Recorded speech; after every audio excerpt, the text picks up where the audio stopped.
বিসমিল্লাহ বলে পানি পান করলে পানি কিভাবে সাড়া দেয় সেটি গবেষণা করলেন জাপানি বিজ্ঞানী ডাক্তার মাসারু ইমোতো, যা গোটা বিশ্বের মানুষকে তাক লাগিয়ে দিয়েছিল। ভিডিওটি শেষ পর্যন্ত দেখলেই বুঝতে পারবেন কিভাবে পান করতে হবে পানি। ভিডিও জুড়ে সকল কিছু বলে দেওয়া হবে। বিসমিল্লাহ শব্দটি যে এত পাওয়ারফুল সেটি তিনি পানি দিয়ে গবেষণা করেছেন। কিভাবে তিনি পরীক্ষা করলেন আর সেই পানির মধ্যে বিজ্ঞানীরা কি খুঁজে পেলেন সেটি আজ আমরা আলোচনা করব। তাই ভিডিওর শেষ পর্যন্ত আমাদের সাথেই থাকুন। প্রকৃতির সবকিছুর পেছনে কোনো না কোনো কারণ রয়েছে। এই সৃষ্টি জগৎ, মানুষ এবং অন্যান্য সকল প্রাণী আল্লাহ তাআলা কোনো না কোনো উদ্দেশ্যে সৃষ্টি করেছেন। উদ্দেশ্যহীনভাবে এই পৃথিবীতে কারো আগমন ঘটেনি, আর বিজ্ঞানীরাও এর সাক্ষী। তারা পবিত্র কোরআনের সকল বাণীর সত্যতা প্রমাণ করেছেন। এখনো হয়তো অনেক কিছুই তাদের অজানা, কিন্তু তাদের চেষ্টা থেমে নেই। পবিত্র কোরআনে উল্লেখিত বিভিন্ন ঘটনার পক্ষে প্রমাণ দিয়েছেন তারা। মহানবী সাল্লাল্লাহু আলাইহি ওয়াসাল্লামের বলা প্রতিটি কথার আশ্চর্যজনক বৈজ্ঞানিক ব্যাখ্যা রয়েছে। প্রিয় ভাই ও বোনেরা,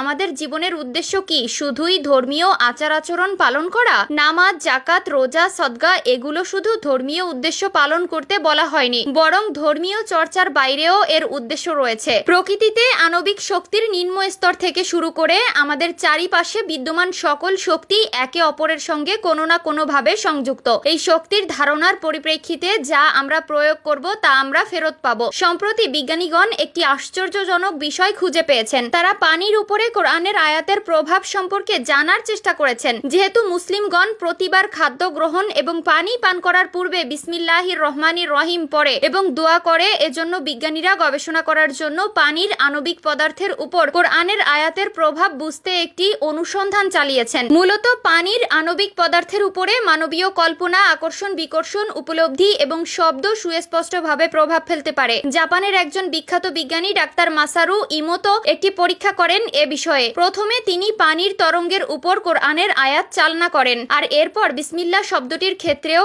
একই পরীক্ষা চালান। ডাক্তার মাসারু ইমোতো প্রকাশিত একটি বইয়ে এই পরীক্ষা সম্পর্কে বিস্তারিত আলোচনা করা হয়েছে। সেখানে তিনি তার মুসলিম সহকারীর কথাও উল্লেখ করেছেন, যিনি পুরো পরীক্ষার সময় তাকে সহযোগিতা করেছেন। মাসারু ইমোতো তার বইয়ে এটি উল্লেখ করেছেন, আমার মুসলিম সহকারী পানির উপরে কোরআনের আয়াত চালিত করার প্রস্তাব দেন। সে একটি টেপ রেকর্ডারের কোরআনের আয়াত বাজানো শুরু করেন, আর এরপর আমি পানির ক্রিস্টালের সবচেয়ে সুন্দর নিখুঁত আকৃতির খোঁজ পেয়েছি। সুবহানাল্লাহ। কোরআনের আয়াত প্রতিস্থাপিত করার পূর্বে পানির ক্রিস্টাল এবং আয়াত চালানোর পরবর্তী সময়ে পাওয়া পানির ক্রিস্টাল একেবারে ভিন্ন, বরং আরো বেশি স্বচ্ছ এবং উন্নত গঠনের। ডাক্তার মাসারু তার এই গবেষণা সম্পন্ন করার পর বিস্মিত হয়ে পড়েছিলেন। তিনি এই ক্রিস্টালগুলো দেখে অভিভূত। মুসলমানগণ যেই বিসমিল্লাহ শব্দটির উচ্চারণ করে, পানির তরঙ্গের উপর তার প্রভাব আরো সুস্পষ্ট হয়। বিসমিল্লাহ অর্থাৎ আল্লাহর নামে শব্দটি উচ্চারণের ফলে পানির বিন্দু সঞ্চালন এবং ক্ষমতা অনেক বেশি বৃদ্ধি পায়। পানির ক্রিস্টালের নিখুঁত